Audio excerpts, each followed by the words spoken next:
एक सच्ची, ऐतिहासिक और ईमान हिला देने वाली घटना। बिस्मिल्लाहिर्रहमानिर्रहीम। प्यारे दोस्तों, आज हम आपको इतिहास की एक ऐसी सच्ची घटना सुनाने जा रहे हैं जिसे सुनकर रूह कांप जाती है।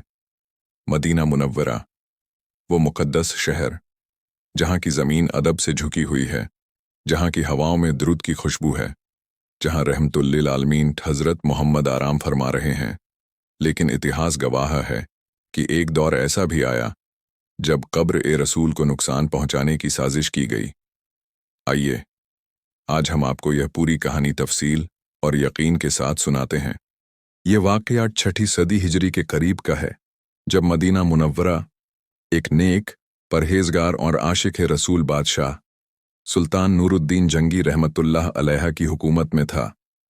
सुल्तान नूरुद्दीन जंगी बहुत ज़्यादा मुत्तकी और इंसाफ पसंद शासक थे।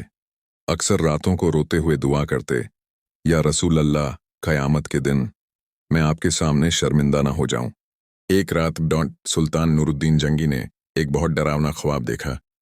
उन्होंने देखा कि खुद रसूल अल्लाह उनके सामने तशरीफ़ लाए हैं और फरमा रहे हैं, ऐ नूरुद्दीन, मुझे इन 2 आदमियों से बचाओ।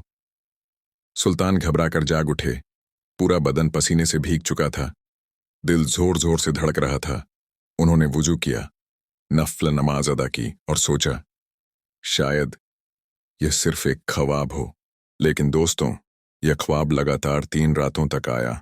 हर बार रसूल अल्लाह वही फरमाते, ऐ नूरुद्दीन, मुझे इन 2 आदमियों से बचाओ। अब सुल्तान समझ गए कि यह मामूली सपना नहीं, बल्कि अल्लाह की तरफ से एक इशारा है।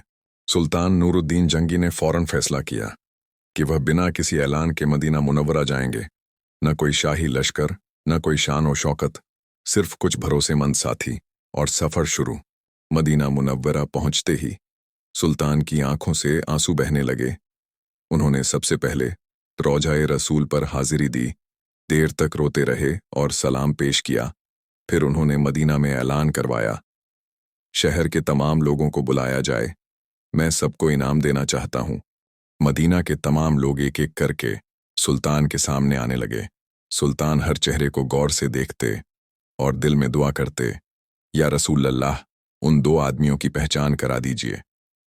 लेकिन वो 2 चेहरे नजर नहीं आए। सुल्तान ने पूछा, क्या कोई ऐसा है जो इस मजलिस में नहीं आया? लोगों ने कहा, हुजूर, 2 अंदलुसी आदमी हैं जो बहुत ज्यादा इबादत करते हैं, बड़े नेक दिखाई देते हैं, इसलिए नहीं आए। यह सुनते ही सुल्तान का दिल कांप उठा। सुल्तान खुद उनके घर पहुंचे। बाहर से सब कुछ ठीक था, इबादत, कुरान, खुशबू, सब कुछ मौजूद, लेकिन सुल्तान का दिल बेचैन था। सुल्तान ने घर की तलाशी का हुक्म दिया। अचानक कालीन के नीचे एक सुरंग दिखाई दी। वह सुरंग सीधे कब्र-ए-रसूल की तरफ जा रही थी। यह देखकर सुल्तान की टांगें कांपने लगीं। सख्त पूछताछ पर उन दोनों ने इकरार किया, हमें ईसाई हुक्मरानों ने भेजा था ताकि हम रसूल अल्लाह के जिस्म-ए-मुबारक को नौजुबिल्लाह नुकसान पहुंचाए। यह सुनकर सुल्तान नूरुद्दीन जंगी जमीन पर गिर पड़े और फूट फूट कर रोने लगे। सुल्तान ने फौरन उन दोनों को सख्त सज़ा दिलवाई। फिर उन्होंने एक ऐतिहासिक कदम उठाया। कब्र-ए-रसूल के चारों तरफ पिघला हुआ सीसा डलवा दिया गया ताकि दोबारा कोई सुरंग न बना सके। यह हिफाजती इंतज़ाम आज तक मौजूद है। दोस्तों, यह वाक़या हमें सिखाता है, अल्लाह अपने महबूब की खुद हिफाजत करता है।